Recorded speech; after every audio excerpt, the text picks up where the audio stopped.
औज़ुबिल्लाहि मिनश्शैतानिर्रजीम। बिस्मिल्लाहिर्रहमानिर्रहीम। अस्सलामु अलैकुम वरहमतुल्लाहि वबरकातुहू। शहनशीन पर तशरीफ़ फरमा हज़रत मौलाना मुफ्ती इस्माइल साहब, रुकने असम्बली मालेगांव महाराष्ट्र मजलिस इत्तेहादुल मुस्लिमीन, जनाब साबिर भाई साहब, सदर गुजरात मजलिस इत्तेहादुल मुस्लिमीन, हैदराबाद के रुकने असम्बली जनाब जाफ़र हुसैन मेराज साहब, साबिक़ा रुकने असम्बली महाराष्ट्र जनाब वारिस पठान साहब, मोअज़्ज़िज़ उलमाए किराम, मशाइख़ीन उज़्ज़ाम, मेरे अज़ीज़ दोस्तों और बुज़ुर्गों, मेरे ग़य्यूर नौजवान साथियों, मैं आप तमाम का दिल की गहराइयों से शुक्रिया अदा करता हूँ कि आप तमाम ने अपना कीमती वक्त निकाल कर आज के इस मजलिस इत्तेहादुल मुस्लिमीन के जलसे में शिरकत की। मैं आपका शुक्रिया अदा करता हूँ और अल्लाह से दुआ करता हूँ कि अल्लाह सुब्हाना व तआला आपके दिलों में जो अल्लाह ने अपने फ़ज़ल से मजलिस इत्तेहादुल मुस्लिमीन के लिए जो मोहब्बत पैदा की, ये मोहब्बत अल्लाह सुब्हाना व तआला इसको क़ायम और दायम रखे। और इंशाअल्लाह ताला आपका यहाँ पर हज़ारों की तादाद में जमा होना, मुझे यकीन है कि वडगाम की सरज़मीन पर एक नया सियासी इनक़लाब लिखा जाएगा इंशाअल्लाह। मेरे अज़ीज़ दोस्तों और बुज़ुर्गों, आपने अभी मुफ्ती इस्माइल साहब से बसीरत अफरोज़ खिताब सुना, फिर साबिर भाई साहब ने अपने एहसासात को आपके सामने रखा और फिर वारिस पठान साहब ने गुजराती में और उर्दू में अपने जज्बात को आपके सामने रखा। मैं आपके पास सिर्फ इस बात का पैगाम देने आया हूँ कि ये हमारा वतन जिसको हम भारत कहते हैं, इस वतन अज़ीज़ को हमने, हमारे बुज़ुर्गों ने, हमारे असलाफ़ ने अपने खून और पसीने से और अपनी क़ुरबानियों से इस मुल्क को आज़ाद करवाया। और इस मुल्क की आज़ादी में जहाँ पर हमारे बुज़ुर्गों ने अपना सब कुछ क़ुरबान किया, वहीं पर तारीख़ गवाह है कि हमारे बुज़ुर्गों ने माल्टा की जेलों में तकालीफ़ उठाई, अंग्रेज़ों के जुल्म का शिकार होना पड़ा, अपने घर बार को उनको छोड़ना पड़ा, तभी जाकर इस मुल्क को आज़ादी मिली। मेरे अज़ीज़ दोस्तों और बुज़ुर्गों, मुल्क आज़ाद होने के बाद संविधान बनाया गया और उस संविधान में इस बात की इजाज़त दी गई कि हमको ना सिर्फ इज़्ज़त दी जाएगी बल्कि हमको भारत के संविधान के तहत हमको अपने मज़हब पर, अपनी तहज़ीब पर चलने की मुकम्मल आज़ादी दी गई। आज जहाँ पर हम हमारे मुल्क की आज़ादी का अमृत उत्सव मना रहे हैं, मगर मेरे अज़ीज़ दोस्तों और बुज़ुर्गों, मुझे कहना पड़ेगा कि अमृत उत्सव तो मना रहे हैं, मगर ये कौन सा अमृत आप देश में बांट रहे हैं कि जहाँ पर आप और हमसे कहा जा रहा है कि हमारी बेटियाँ, हमारी माएँ, हमारे घर की हमारी बीवी, अगर वो अपने पसंद से हिजाब पहनना चाहती है तो हमसे कहा जा रहा है कि नहीं हिजाब नहीं पहन सकते। अगर वो हिजाब पहनकर पढ़ना चाहती हैं तो हमारी बेटियों से कहा जा रहा है कि अगर तुमको पढ़ना है तो तुम हिजाब उतार कर पढ़ो, और हिजाब को जिहाद से जोड़ दिया गया।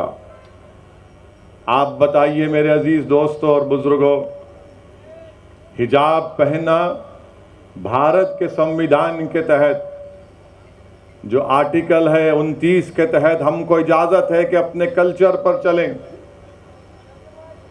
सुप्रीम कोर्ट का फैसला है कि कौन क्या खाता है, अपने घर में क्या पहनता है, वो उसका बुनियादी हक है, फंडामेंटल राइट है, मगर उस पर सवाल उठा रहे हैं। फिर बात हिजाब पर ख़त्म नहीं हुई, अब आ गई बात हलाल गोश्त पर भी बात आ गई कि नहीं हलाल गोश्त नहीं खा सकते, बल्कि हलाल गोश्त से कह रहे हैं कि उस पर पाबंदी लगा दो। फिर वहाँ पर इक्तफा नहीं किया तो बात अब बढ़कर आ गई कि अगर मुसलमान अपनी काबिलियत और अपनी मेरिट के ऊपर नौकरी हासिल करता है तो उसका नाम दे दिए जॉब जिहाद का नाम दे दिए। अगर हम अपने पैसों से ज़मीन खरीद के घर बनाते हैं तो कहा जाता है ये लैंड जिहाद है। आप बताइए, हिजाब को जिहाद से, हलाल को जिहाद से, घर को जिहाद से, नौकरी को जिहाद से, हर चीज़ को मुसलमानों के ताल्लुक़ से वतन अजीज़ में एक नफ़रत की फ़िज़ा पैदा की जा रही है। हमारे हिंदू भाइयों को ये पैगाम दिया जा रहा है कि इस देश को अगर ख़तरा है तो मुसलमानों से है। मैं आपके दरमियान में खड़े होकर ये बात साफ और वाज़ेह अल्फाज में कह रहा हूँ कि इस देश को अगर ख़तरा है तो गांधी के कातिलों से ख़तरा है।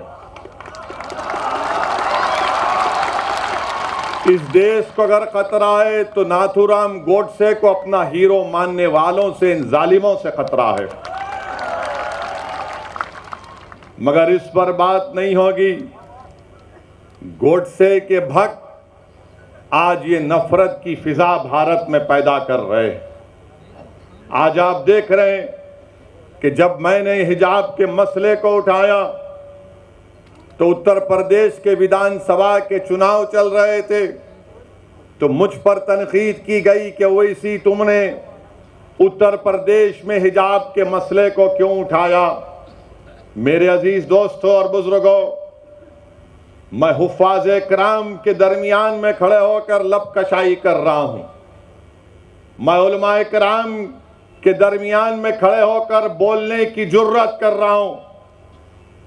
मैं सियासत के मदरसे का तालिब इल्म हूं और सियासत सीखने की कोशिश कर रहा हूं, और सियासत का तालिब इल्म होने की बुनियाद पर मैं ये कह सकता हूं कि हर चीज़ इस्लाम दुश्मन ताकतें ये देखती हैं कि मुसलमानों को मुल्क के एक हिस्से में चुमटी लेकर देखो, तनकीद करके देखो, इनको हिलाकर देखो, इनका रद्द अमल क्या होगा।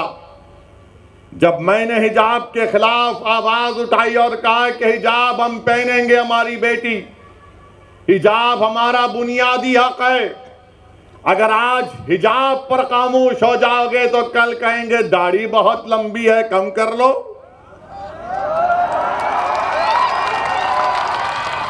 हमारी दाढ़ी पर बोलेंगे, उनकी दाढ़ी पर नहीं बोलेंगे।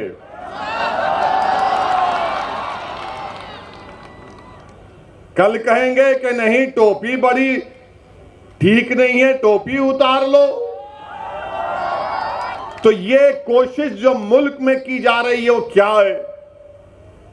तनकीद करने वाले करो मुझ पर तनकीद, मगर हिजाब को क्यों टारगेट किया जा रहा है? क्योंकि मुसलमानों का कल्चर उनसे छीन लिया जाए, मुसलमानों की तहजीब को उनसे छीन लिया जाए। जब मुसलमानों को उनकी तहजीब और तमद्दुन से दूर कर दिया जाएगा तो मुसलमान क्या रहेगा? एक जिंदा लाश रहेगा। इसीलिए मैं आपसे कह रहा हूं कि आपको अपनी एक सियासी ताकत और अपनी आवाज को बनाना है। मैं आपको खुलकर कह रहा हूं, याद रखो मेरी इस बात को आप, कि हम हुकूमत को नहीं बदल सकते, मगर हम अपने वोट से हमारे दलित भाइयों को और हमारे सेकुलर रखने वाले हिंदू भाइयों को साथ लेकर अपनी पार्टी के नुमाइंदों को कामयाब करके गुजरात की विधानसभा भिजा सकते हैं, ताकि वो गुजरात की विधानसभा में खड़े होकर आपके इंसाफ का मुतालबा कर सकें, आपकी आवाज बन सके, आपके तालीम के मसलों को उठा सके, आपकी जिंदगी और मौत और हयात के फैसले जहां पर हो रहे वहां पर आपकी आवाज को रख सकें। इसीलिए मैं आपसे अर्ज कर रहा हूं कि सियासी ताकत को पैदा करिए, सियासी नुमाइंदों को कामयाब करिए। तनकीद करने वाले तनकीद करते रहेंगे, मगर मैं दलाइल के साथ अपनी बात को हमेशा रखता आया हूं और आज भी रखने की कोशिश करूंगा। मेरे अजीज दोस्तों और बुजुर्गों, आज आप देख रहे हैं कि ज्ञानवापी मस्जिद का मसला उठा दिया गया। जब मैंने उस पर कहना शुरू किया तो फिर से उंगलियां उठाना शुरू कर दिए, तनकीद करना शुरू कर दिए कि आखिर तुम क्यों बोल रहे हो। तो फिर आप बोलो ना, जो मुझे खामोश रहने के लिए कह रहे हैं, आप क्यों नहीं बोलते? हिजाब के मसले में आपको बोलना चाहिए था, आप नहीं बोले। हलाल गोश्त का मसला आया, आपको बोलना था, आप नहीं बोले। नौकरियां मिल रही है नौजवान मुसलमान को तो कहा गया जॉब जिहाद, आपको बोलना चाहिए था, आप नहीं बोले। अब मस्जिद का मसला आया तो हम जब दलाइल के साथ मस्जिद की बात करते हैं तो कहते हैं तुम क्यों बोल रहे हो। अरे याद रखो, मैं बोलूंगा, मैं इसलिए बोलता हूं, मैं इसलिए बोलता हूं क्योंकि मैं जिंदा हूं, मुर्दा नहीं हूं। मैं इसलिए बोलता हूं कि मेरे ज़मीर को मैंने अभी बेचा नहीं है, ना कभी बेचूंगा इंशाअल्लाह ताला। मैं इसलिए बोलता हूं कि मैं सिर्फ अल्लाह से डरता हूं, किसी मोदी से, योगी से नहीं डरता हूं। मैं इसीलिए बोलता हूं क्योंकि भारत का संविधान जिसको बाबा साहिब अंबेडकर ने बनाया, मुझे फ्रीडम ऑफ एक्सप्रेशन की इजाजत है और मैं खुलकर अपनी बात को रखना चाहता हूं। हां, तुमको अगर मेरी बात पसंद नहीं आती है तो अपने कान में उंगलियां रख लो, मगर तुम मेरी जबान को बंद नहीं कर सकोगे। तो याद रखिए, अगर आज आप ये सोच कर आए कि हम इसका भाषण सुनेंगे, तो मैं आपसे अपील कर रहा हूं कि मैं कोई खव्वाल नहीं हूं, कोई गाने वाला नहीं हूं कि आप मेरी आवाज को सुनकर वाह वाह हासिल करने में नहीं आया हूं। मैं इसलिए आया हूं और आता रहूंगा वडगाम को कि आप इस सरजमीन पर अपने एक सियासी लीडर को पैदा करिए, अपनी क़ियादत को मजबूत करिए गुजरात में। मेरे अजीज दोस्तों और बुजुर्गों, मस्जिद का मसला आया, मस्जिद तो मेरी है ना, मस्जिद तो मेरी है। और ज्ञानवापी मस्जिद के बारे में टीवी चैनल पर बहुत शाम में 6 बजे, रात में 9 बजे बैठकर ये बहुत दर्स देते हैं, ये हमको सिखाते हैं मस्जिद क्या है क्या नहीं है। मकसद क्या है कि बीजेपी को और तमाम इन पार्टियों को ये लोग बचाने का काम करते हैं। ज्ञानवापी मस्जिद क्या है? 1991 में हाई कोर्ट ने स्टे दे दिया, तो आप अक्टूबर 2021 में जाते हैं, वही मुतालबा करते हैं। लोअर कोर्ट फैसला देता, मैंने कहा उस फैसले की मैं मुखालिफत करता हूं, तो ये लोग डराते हैं मुझको। आप कैसे कोर्ट के खिलाफ बोल सकते हैं? बोल सकते हैं कोर्ट के खिलाफ, इज्जत से इख्तलाफ कर सकते हैं। भारत है, कोई नॉर्थ कोरिया का सरबरा यहां का प्रधानमंत्री नहीं है। हम बोले, टीवी चैनल वाले आकर हमसे पूछे, तुमने कहा कि 91 में पार्लियामेंट ने कानून बनाया जिसमें कहा गया कि 15 अगस्त 47 को जो मस्जिद और मंदिर थी वो वही मौक़िफ़ उसका रहेगा। अब आकर ये बोलते नहीं, सर्वे हुआ, वीडियोग्राफी हुई, तो आपको क्या तकलीफ है? हमको तकलीफ इस बात की है कि भारत के संविधान को कमजोर किया जा रहा है, सुप्रीम कोर्ट के फैसले को नजरअंदाज कर दिया जा रहा है। और अहमकों जो मुझसे सवाल कर रहे, वो 91 का सेक्शन 4 सब सेक्शन 2 पढ़ लो। सेक्शन 4 सब सेक्शन 2 साफ तौर से कहता है कि जो 15 अगस्त 47 को था वही रहेगा।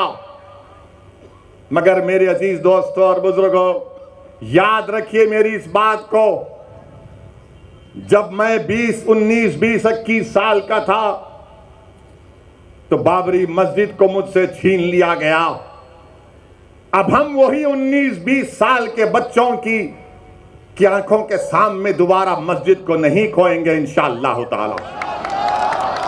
क्या आप तमाम लोग अहद लेते हैं कि हम कोई मस्जिद को नहीं खोएंगे? क्या आप अहद लेते हैं कि अब हम कोई मस्जिद को नहीं खोएंगे? तो अगर अहद लेते हैं तो हाथ उठाकर कहिए नारे तकबीर, नारे तकबीर। इनको पैगाम मिलना चाहिए, मस्जिद को अब हम नहीं खोएंगे। तुम्हारे दिल फरेब और हथकंडों से हम जान चुके तुम्हारे हथकंडों को। और अल्लाह के रसूल सल्लल्लाहु अलैहि वसल्लम का हदीस शरीफ है कि मोमिन वो है जो 2 बार एक सुराख से नहीं डसा जाता। अब हम दोबारा नहीं इनको डसने देंगे। मस्जिद है और रहेगी इंशाअल्लाह ताला सुबह क़यामत तक। ज्ञानवापी मस्जिद मस्जिद थी और जब तक अल्लाह दुनिया को कायम रखेगा मस्जिद रहेगी इंशाअल्लाह ताला। और हमारा काम यह है कि हम अपने मस्जिदों को आबाद रखें। हमारी भी जिम्मेदारी है कि रमजान हो गया तो मस्जिद के दरो दीवार तरसती हैं कि कहां गए वो लोग जो रमजान के 30 दिन अल्लाह के घर में आकर सर्वसजूद हो रहे थे। तो याद रखो, मस्जिदों की हिफाजत पहले हमको अपनी महल्लों की मस्जिदों को आबाद रख के रखना। अगर हम अपने महल्लों की, गांव की मस्जिद को आबाद रखेंगे तो ये शैतानी ताकतें जो ललचाई हुई नजरों से हमको अपनी तहजीब से महरूम करना चाहती हैं, इनको पैगाम मिल जाएगा कि अब दोबारा मुसलमान भारत का मस्जिद खोने को तैयार नहीं है। मेरे अजीज दोस्तों और बुजुर्गों, मगर आज्ञानवापी का मसला आया, हिजाब का मसला आया, तो क्या कांग्रेस पार्टी ने कुछ कहा? कोई कांग्रेस के लीडर ने कहा? नहीं बोलेंगे। क्या समाजवादी के या आप पार्टी के किसी कायद ने कहा? नहीं बोलेंगे। क्यों नहीं बोलेंगे? क्योंकि इनको मालूम कि मुसलमान तो डराओ, इसको डराओ और डरा कर वोट हासिल कर लो। इनको मालूम कि मुसलमानों का जहन उसमें डाल दिया गया कि नहीं नहीं, आपको सरकार को बदलना है।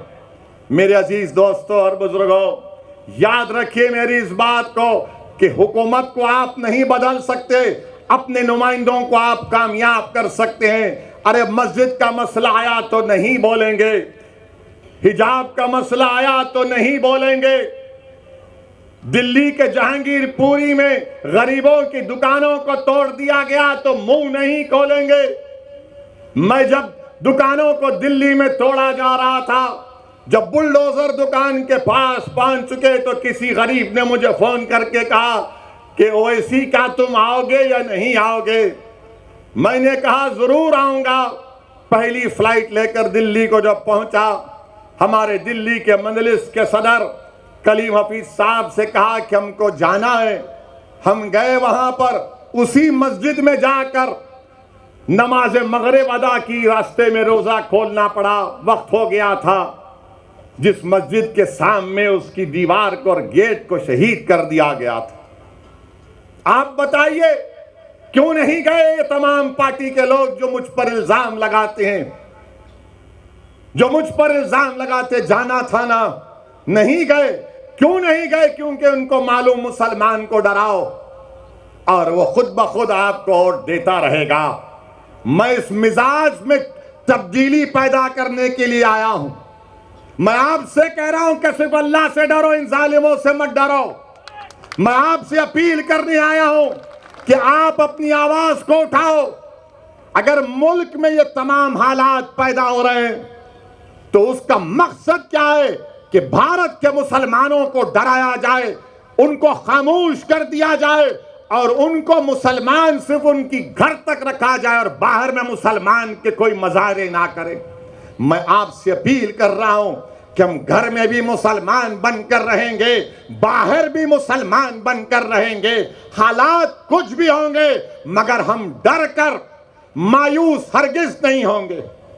हम डर कर अपने घर में नहीं बैठ जाएंगे, हिकमत के नाम पर बुज़दिली के मजारे नहीं करेंगे। मैं आपसे ये नहीं कह रहा हूं कि तशद्दुद पर आ जाओ, मैं आपसे ये कह रहा हूं कि अपने हौसलों को बुलंद रखो। मैं आपसे ये नहीं कह रहा हूं कि तशद्दुद करो, मैं आपसे कह रहा हूं कि सब्र का दामन मत छोड़ो, मगर जब मुकाबला होगा तो हिम्मत और हौसले को बुलंद रखो। और मुकाबला जमहूरियत के दायरे में रहकर होगा, मुकाबला जमहूरियत के दायरे में रहकर होगा। हम पीठ नहीं दिखाएंगे, सीना तान कर अपने हक के लिए लड़ेंगे। ये भारत का संविधान हमको इस बात की इजाजत देता है मेरे अजीज दोस्तों और बुजुर्गों। वहीं पर जहांगीरपुरी में हुआ तो मध्य प्रदेश में सेंधवा में, खरगोन में घरों को तोड़ दिया गया और कहा गया कि पत्थर फेंकते थे। अब बताइए, एक वसीम शेख जिसके हाथ कटे हुए हैं, क्या वो पत्थर फेंक सकता है? जिसके दोनों हाथ कटे हुए हैं उसकी दुकान को तोड़ दिया। एक 75 साल के ज़ईफ शख्स को खूब पीटा, कहा कि तुमने पत्थर फेंका। तो उस बूढ़े ने कहा, अरे मैं 10 कदम नहीं चल सकता, कहां पत्थर उठाकर फेंक सकूंगा। क्या कोई आवाज उठी कांग्रेस की तरफ से? मध्य प्रदेश में तो आपकी सरकार थी, गुजरात में खंबाट में, हिम्मतनगर में 10-10 साल पुराने गोडाउन थे, बीजेपी ने उन गोदामों को तोड़ दिया। कौन है ये लोग तोड़ने वाले? क्या गुजरात का मुख्यमंत्री, मध्य प्रदेश का मुख्यमंत्री, गुजरात हाईकोर्ट का चीफ जस्टिस है? क्या तुम कोर्ट के जज बन चुके कि तुम तय करोगे कि कौन किसका घर तोड़ेगा? अरे आज तुम गरीबों का घर तोड़ रहे हो, याद रखो अल्लाह देख रहा है, अल्लाह देख रहा है।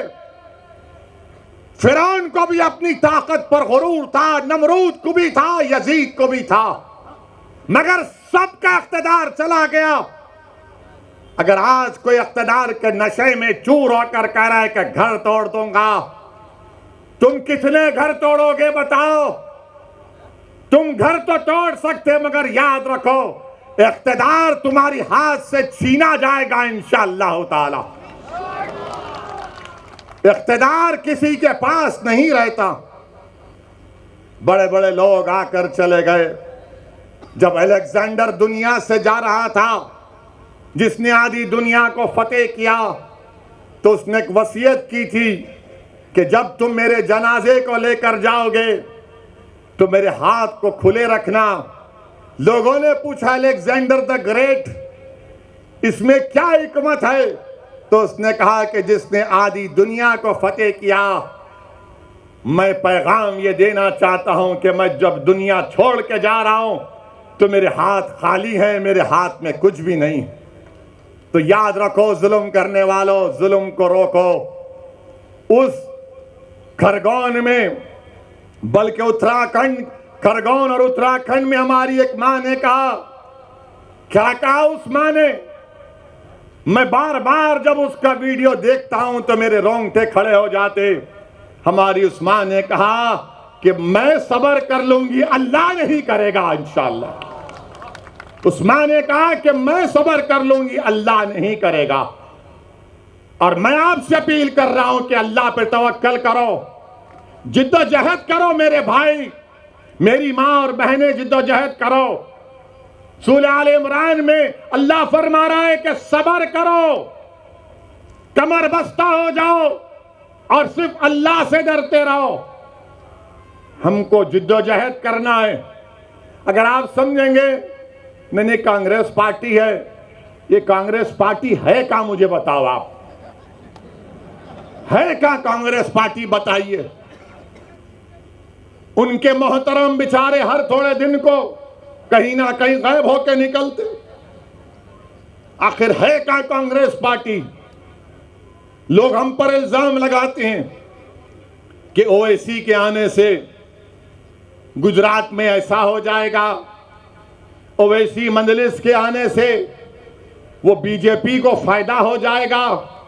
मैं कांग्रेस पार्टी से पूछना चाह रहा हूं, आपने गुजरात में आखिरी मर्तबा सरकार कब बनाई थी?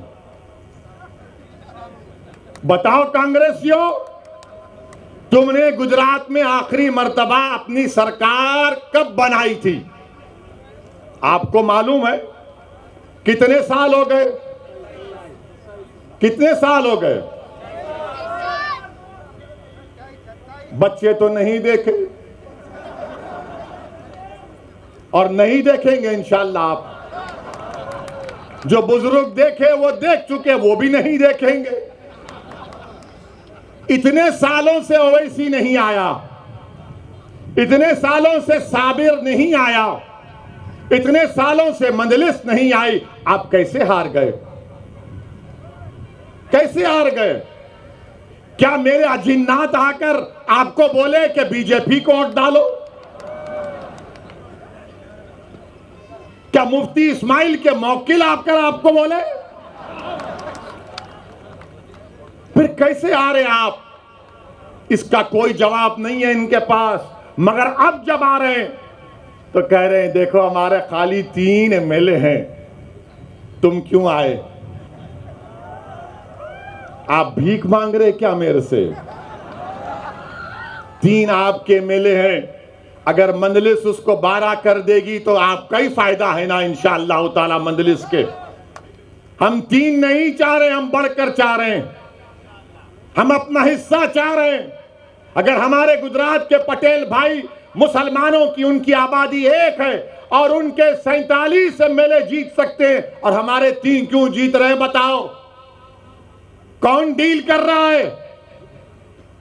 कौन डील कर रहा है? मेरे अजीज दोस्तों और बुजुर्गों, और फिर कांग्रेस के 12 एमएलए बीजेपी में भाग गए। मेरे से पूछ कर गए थे क्या? 12 भाग गए। क्या मैंने उनको बिठाकर हैदराबाद की बिरयानी खिलाई?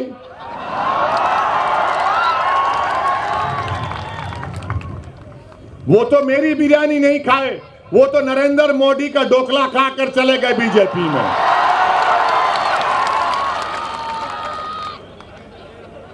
अब कांग्रेस पार्टी कुछ नहीं बोलेगी इस पर। नहीं, आप क्यों आ रहे? राहुल गांधी अमेठी में हार गए, मैं नहीं था। कैसे हार गए राहुल गांधी बताओ? फिर आप केरल को जाते हैं, केरला को, वहां पर जीतते। क्यों जीतते? क्योंकि 35% मुसलमान है।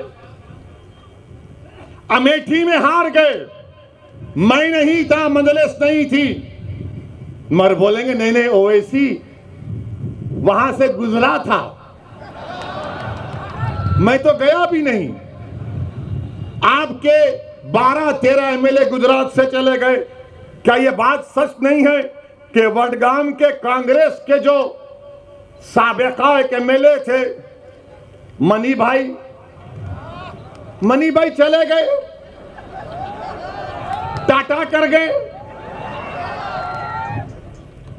क्या आपके खाने की दुकान पर मनी भाई खाकर गए थे क्या? कि भाई यहां पर अच्छा खाना मिलता है, मैं खा के जाऊंगा। मनी भाई चले गए। अच्छा, फिर एक और इनका एमएलए गया जिसका नाम है अश्विन कोटवाल।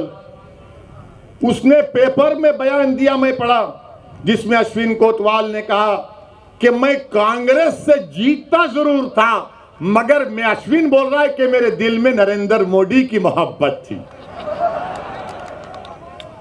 क्या मोहब्बत है कांग्रेसियों की, जबान पे मुसलमान और दिल में मोदी की मोहब्बत है, और आकर हमसे कह रहे हैं कि आप इलेक्शन क्यों लड़ रहे हैं। मेरे अजीज दोस्तों और बुजुर्गों, महाराष्ट्र की असेंबली, विधानसभा में, असेंबली में मुफ्ती इस्माइल हमारे कायदे मुकन्नना है और धूलिया से फारूक शाह हैं। आप उठाकर असेंबली की कार्रवाई देख लीजिए। बिहार में मजलिस के 5 एमएलए हैं, बिहार की विधानसभा को हिला के रख देते हैं। सीमांचल के इंसाफ की बात होती है। ये 3 जो जीत के गए, कितने बार मुंह खोला तुमने, कितने बार तुमने हक और इंसाफ की बात की। भारत की पार्लियामेंट में 540 की लोकसभा है, सिर्फ 2 रुकने लोकसभा है मजलिस के, मेयर इम्तियाज जलील साहब। अब जब दोनों में से कोई एक खड़ा हो जाता है 5-6 मिनट के लिए बोलने के लिए, तो बीजेपी के 300 एमपी खड़े हो जाते हैं, क्या बोलेगा सुनने के लिए। हम सिर्फ 5-6 मिनट बोलते हैं, 5-6 मिनट, और सब खड़े हो जाते हैं। कौन नरेंद्र मोदी के सामने एनपीआर एनआरसी के कानून को फाड़ दिया, क्या कांग्रेसियों ने पढ़ा था? अमित शाह बैठे हुए हैं। मैंने कहा यह कानून काला कानून है, मैं नहीं मानता इसको और फाड़ूंगा। आपने भी यहां पर वडगाम में एनपीआर एनआरसी के खिलाफ एहतजाज किया, मैं आपको सलाम करता हूं। अल्लाह आपकी उस कुर्बानी को कबूल करे। 250 लोग जेल को गए। दिल पर हाथ रखकर बोलो, क्या कांग्रेस ने कहा कि तुमको छोड़ना चाहिए जेल से? दिल पर हाथ रखकर कहो कि जब 250 लोग एनपीआर एनआरसी में वडगाम के उसमें जेल में गए तो क्या कांग्रेसी बोले? कब बोली कांग्रेस? जब पट्टीदारों के लोग जेल में थे तो कांग्रेस ने कहा छोड़ो और केस को वापस लो, मगर जब वडगाम का मुसलमान जेल में था तो तुमको पट्टीदार की जबान और उनसे मोहब्बत और हमारे से मोहब्बत नहीं। ये फर्क है, याद रखो आप। यकीनन बीजेपी को हराना है। कौन कह रहा है नहीं हराना है? हम ही तो लड़ रहे हैं बीजेपी के खिलाफ। पार्लियामेंट में हर चीज में मजलिस मुखालिफत करती है। ट्रिपल तलाक का कानून आया तो मजलिस ने मुखालिफत की। एनपीआर एनआरसी का कानून आया, मजलिस ने कानून की कॉपी को फाड़ा। यूएपीए का कानून आया, हमने मुखालिफत की, कांग्रेस ने तायीद की। क्या कांग्रेस ने अमित शाह के लाए हुए तरमीमी बिल की तायीद नहीं की? तायीद की। और आज आप हम पर उंगलियां उठाते हैं। मेरे अजीज दोस्तों और बुजुर्गों, मेरी जिंदगी का एक ही मकसद है कि मेरी जमात का पैगाम यही है कि आपके सियासी नुमाइंदे कामयाब होकर जिला परिषद हो, असेंबली हो, पार्लियामेंट हो, जाना चाहिए। आपकी आवाज सुननी चाहिए। अगर आप नहीं आवाज उठाएंगे और सिर्फ कहेंगे कि हम सिर्फ आंसू बहा देंगे, डर कर, याद रखिए आप जमहूरियत में हैं, लोकतंत्र में हैं। आपको अपना हक मिलना चाहिए। और हक कैसे मिलेगा? जब आप अपने वोट से अपनी पार्टी के नुमाइंदों को कामयाब करेंगे। मेरे अजीज दोस्तों और बुजुर्गों, यही मजलिस इत्तेहादुल मुस्लिमीन का पैगाम है। अब मुझे किसी ने पूछा कि ये ज्ञानवापी के नीचे क्या देखना चाह रहे, ताजमहल के नीचे क्या देखना चाह रहे, कुतुब मीनार के नीचे क्या देखना चाह रहे? तो सोशल मीडिया पर मैंने ये पढ़ा मेरे को नहीं मालूम, वल्लाहु आलम। किसी ने कहा, सोशल मीडिया पर लिखा कि वो ताजमहल देखने गया था, आगरा के ताजमहल के जो क्यूरेटर जिम्मेदार थे उनके साथ, उनका रिश्तेदार था। तो उस लड़के ने कहा, लिखता है कि मैं ताजमहल के नीचे जाना चाह रहा था, तहखाने में। तो उसको डायरेक्टर ने कहा कि देखो सेल फोन की इजाजत नहीं है, सेल फोन रख दिए। फिर जब नीचे गए तो फिर चेक किया गया कि क्या सेल फोन है, नहीं था।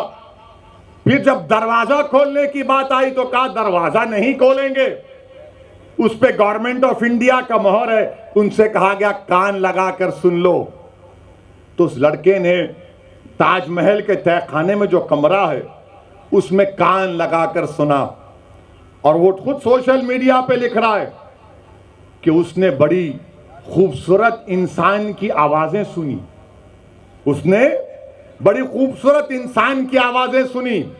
और वो क्या कह रहे थे ताजमहल से कि चौकीदार को बोलो नौकरियां नहीं है नौजवानों के पास, चौकीदार को बोलो कि पेट्रोल को कीमतों को कम करें। आवाज, सुरीली आवाज आ रही थी कि चौकीदार से बोलो कि महंगाई बहुत बढ़ गई, कम करो। और फिर बाद में आवाज आई कि चौकीदार चोर भी है। ये मैं नहीं, वो तो लिखा है। मुझ पर केस नहीं बुक कर सकते आप, सोशल मीडिया में आया है। ताजमहल के तहखाने में क्या है? अमा यार, हमारे घर में चिराग नहीं जल रहा है गरीबों के, तुमको ताजमहल के तहखाने की फिक्र है, कुतुब मीनार की फिक्र है, तुमको हर चीज की फिक्र है, मगर भारत के गरीबों की फिक्र नहीं। देश के प्रधानमंत्री को अय्यूब पटेल की बेटी की तकलीफ को देखकर देश के प्रधानमंत्री भावुक हो जाते हैं, मगर खंबाट और हिम्मतनगर में उन गरीबों को जो धूप में आज अपनी जिंदगी गुजार रहे हैं, जिनके घरों को तोड़ दिया गया, देश के प्रधानमंत्री, क्या आपके आंख में आंसू नहीं आएंगे? क्या आपके आंख में आंसू सिर्फ टीवी कैमरा को देखकर आएंगे? मेरे अजीज दोस्तों और बुजुर्गों, ये भारत की हकीकत है। कब तक है परमिशन? हाँ ठीक है, ठीक है, कोई बात नहीं है। हाँ नहीं नहीं, 10 बजे खत्म करेंगे, क्योंकि अभी थोड़ा बाकी रखेंगे ना। मैं फिर आऊं ना, मत आऊं, फिर आना पड़ेगा ना मुझे।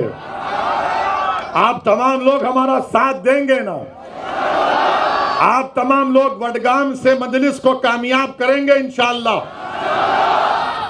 जरा हाथ उठाकर बोल दीजिए। मेरे अजीज दोस्तों और बुजुर्गों, मैं आपसे सिर्फ इतना ही कह रहा हूं कि अपनी सियासी आवाज को बनाइए।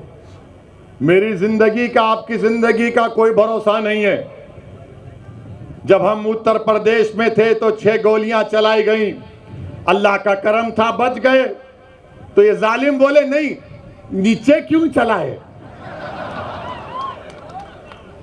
तो मेरे प्यारे, कभी तुम अपने घर में खुद अपनी बीवी को बोलो कि बेगम मैं गाड़ी में बैठता हूं, जरा मेरे पैर के करीब मार के दिखाओ। एक पटाखा इनको फुटता है तो रात भर नींद नहीं आती। तो बहरहाल अजीज दोस्तों और बुजुर्गों, आपका तहे दिल से शुक्रिया कि आप तशरीफ लाए। मैं आपको सलाम करता हूं और आपसे वादा कर रहा हूं कि वडगाम को फिर से आऊंगा और आपके किसी एक दुकान में बैठकर खाना भी खाऊंगा। अस्सलाम वालेकुम व रहमतुल्लाहि व बरकातहू।